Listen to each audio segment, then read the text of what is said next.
Como pensar um caso clínico de sexualidade? A pergunta que antecede todas as outras. Quando uma pessoa procura atendimento psicológico por uma queixa relacionada à sexualidade, é natural que as psicólogas, psicólogos, eles comecem organizando mentalmente aí as informações que são apresentadas. A queixa, muitas vezes, parece indicar para um caminho. A diminuição da ereção, do desejo, uma ejaculação precoce, uma ejaculação retardada, dor na relação sexual. Olha só como é. Essas informações, elas são muito importantes, mas elas não retratam necessariamente o verdadeiro motivo da consulta. Ao longo da minha prática clínica, eu percebi que até mesmo formular perguntas ao paciente, antes disso, eu fazia uma pergunta silenciosa a mim mesma. O que é que esse paciente ainda não está conseguindo me dizer? Essa pergunta mudou completamente a forma como eu passei a conduzir os meus atendimentos. Por quê? Porque eu fui compreendendo que muitas vezes o paciente chega trazendo um sintoma, mas não consegue nomear aquilo que realmente faz ele sofrer. Eles falam sobre ereção, mas quando na verdade eles morrem de medo de perder o casamento.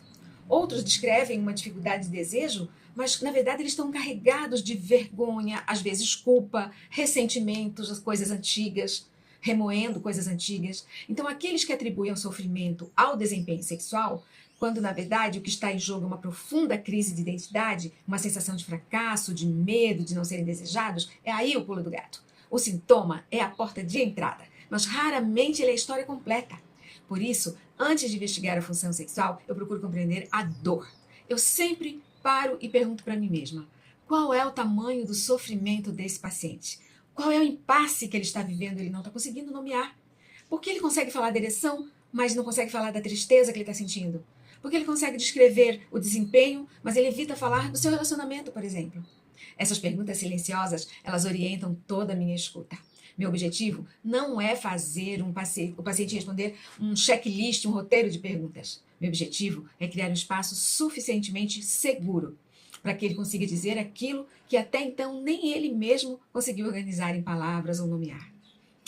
Essa é talvez uma das tarefas mais importantes de psicólogas e psicólogos que trabalham com sexualidade. É transformar esse ambiente, muitas vezes de vergonha, em espaço de confiança. Sabe por quê? Porque ninguém revela sua dor quando sente que será julgado por ela. As pessoas revelam sua dor quando elas percebem que foram verdadeiramente acolhidas. Esse é um dos princípios do método Liberta. Eu criei um método para tornar a queixa explícita, olhando para a dor, mas encontrando palavras que possibilite, que facilite com que o meu paciente consiga se expressar melhor. Ficou curioso, curiosa sobre o método Liberta? Me acompanha aqui no Instagram e no meu YouTube, que eu vou falando mais sobre ele.